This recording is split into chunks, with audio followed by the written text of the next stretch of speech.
if you just look at yourself positively and look at what you have already, you can find good and you can find positive and you can always find hope inside of yourself. And that's very important, I think, is not to always search in the outside, in the other people, but to believe that hope mostly comes from within you. And that needs to be a very strong ground to build your life. So even when times are hard, look inside yourself and trust yourself.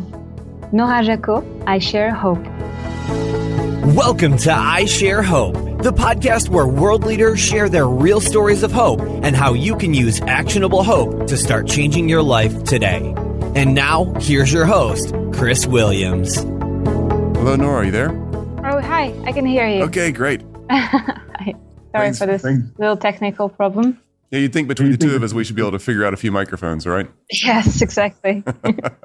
I can't tell you how thrilled I am to talk to you. I absolutely love your human postcard project. Thank you. That's really kind. I'm really happy you enjoyed the project. It's so cool. It's way more than video or audio. Each little piece is it's like its own piece of art. If you're hanging art in a gallery, like painted art, and you have those huge paintings in museums, it's like these are, well, I guess I should say it this way. These are literally postcard size pieces of art hanging in a gallery, but they're just as ornate and just as beautiful. It's just for my little ADHD brain that needs way too much information coming in to survive, I love being able to grab the little pieces and learn about somebody, but not actually ever get to a point where I'm tired of hearing about them. It's so cool how fast, but how pure and straightforward they get the message across.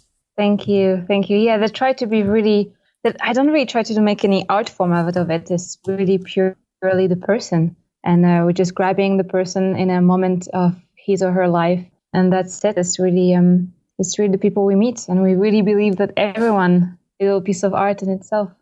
That's beautiful. How do you find these people? Do you just look them up or do you bump into them at a coffee shop? How do you run into these? They're really interesting. It's mostly we bump into them. We start from the idea that really everyone is a story. And from there, we have to narrow down. So it's more about kind of like the way you find your friends. It's just someone you see and you suddenly feel that you want to know more about that person and that something will resonate with you. So we just walked up to this person and start talking. And often we start the process without really knowing much about the person. So it's never a sure guess, but so far we've never been disappointed. That's great. That's really great. I'm impressed. It's very, very cool. Well, how many episodes do you have going on right now? How many of these little postcards have you made? So right now we have about 40 postcards that are made and about 2 are more about to be released. And we are currently trying to get some funding from different sources to prepare a second season. And we would love to make about 40 portraits again in 2017 if all goes to plan. Beautiful. Beautiful.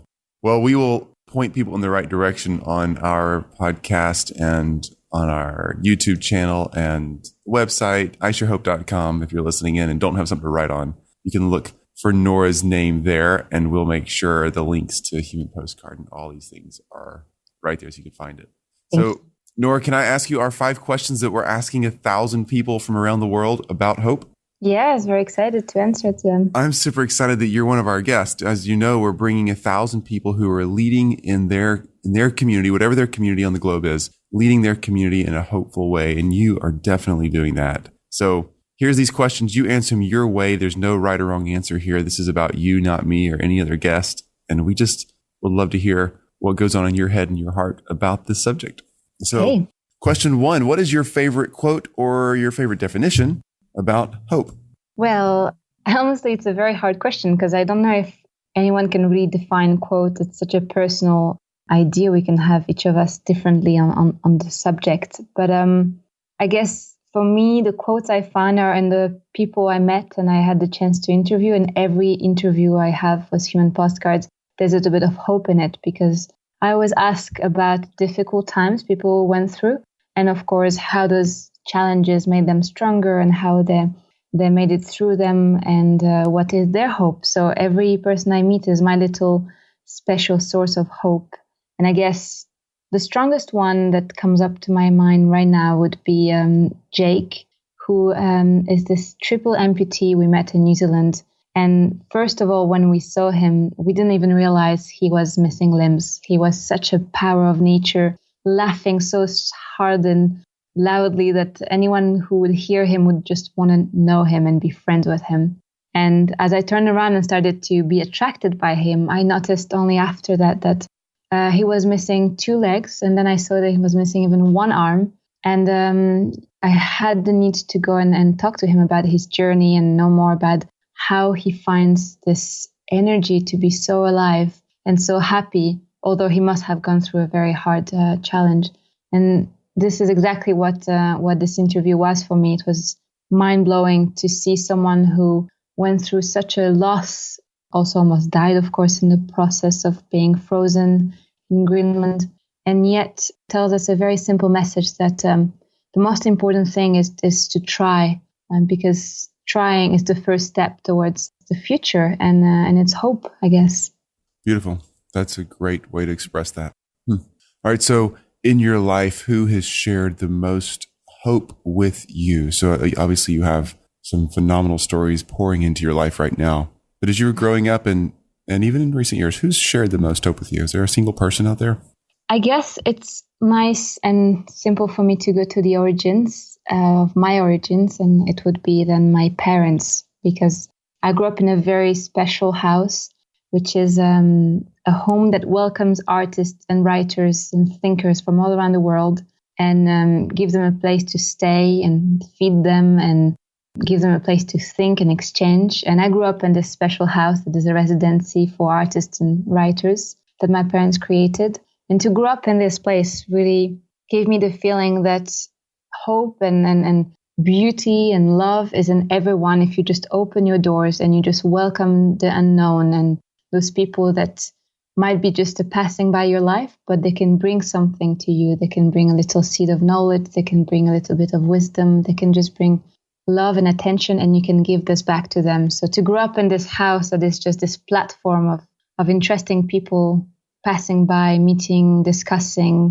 how to change the life, how to change the world, how to build it in a better way. All of this has been a great source of inspiration for me. So I would thank my parents for that. That's a really cool house. Thank you. Wow. So how long did they do that? Was this decades long, or was it for a short period of time? They've been running this house for 24 years now. So I really just grew up my entire life in this environment. Amazing. What a great opportunity for a kid to grow up in. Wow. Good for you. Okay. Well, Nora, take us back to a time then for question 3 and tell us about a time when you had to really rely on hope or use hope to get you through a tough situation, because you seem like somebody who's had a phenomenal background and has an awesome thing going now and a great future ahead of you. But has it always been happy days and sunshine? It's a tough one. When I tried to prepare for this one, I didn't really have an answer for it, because of course it hasn't always been happy times. I'm not any exception. I guess I try to always look at the people around me and see that I am in a very special position, because if you just look at yourself positively and look at what you have already, you can find good and you can find positive and you can always find hope inside of yourself. And that's very important, I think, is not to always search in the outside, in the other people, but to believe that hope mostly comes from within you. And that needs to be a very strong ground to build your life. So even when times are hard, look inside yourself and trust yourself. That's really true. And just because you don't have some tragic story to share that you've come back from, that's not the point. That's okay. A lot of people don't have a story like that, or may not choose to share it right then, but we do know that not every day is a perfect day. And that's a great way to express how important the community you're involved in, the people around you. You keep going back to that. The people around you are the ones bringing you up and giving you hope and giving you a new direction. I love that. It's very true. Very true. Beautiful. So question 4, how are you sharing hope on a daily basis today? You obviously have the Human Postcard Project, which is unbelievably beautiful and very hopeful, but you're not doing that every single day of the week. What do you do when you're just out and about and you see somebody on the street or meet somebody at a coffee shop or whatever?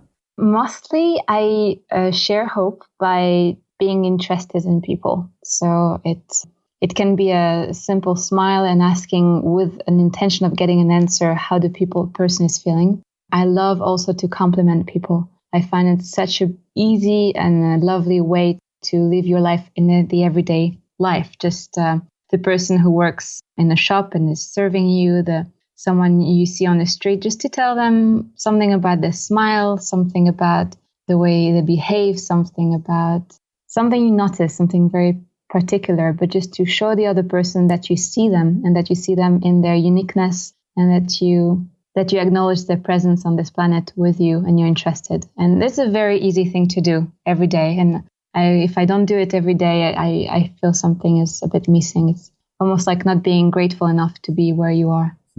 That's a really good idea. That really is. I love the complimenting idea. The question 5 is kind of the same thing. I think that you might have already answered it. What could you tell us to do today to start sharing hope or growing as people of hope? Kind of the simple ABC steps. So do you want to add anything to that? How would you tell me right when we hang up this phone call, how would you tell me to start growing in hope or sharing hope? Well, you can start by checking our project Human Postcards. The premise of the project is that everyone has a story to share, and we hope to inspire people to ask more questions and learn more about each other. So I think by taking an interest in someone else without any agenda, you give that person hope, and I think yourself as well. I love that. Great idea. So humanpostcards.com. And should I point people to Twitter, Facebook, Instagram? Is there any other platform that you want everybody listening to be able to track down? We're mostly active on Facebook, and we're hoping in the future to be more active on the other ones. But Facebook and our website should be well enough to have a look at our project and interact with us. We love feedbacks. We love comments and replying. And if someone likes the project and wants to support a second season, which we're really eager to start working on, there's a Patreon we have. Perfect. That's a great way to do that. Awesome. So that's all on humanpostcards.com. If somebody wants to pitch in and support, that's there too? That's correct. Great. Nora, thank you for your time. Enjoy the rest of your evening. Thank you, Chris, and keep on doing this beautiful project. It's really good to hear what you do. Thank you so much. Okay, bye-bye. Bye, Chris. You've just listened to I Share Hope. If you're ready to make a change, head to our website at isharehope.com and claim your free copy of the top 10 actions of hope from world leaders to use hope in your own life. Thanks for listening, and we'll talk to you next time.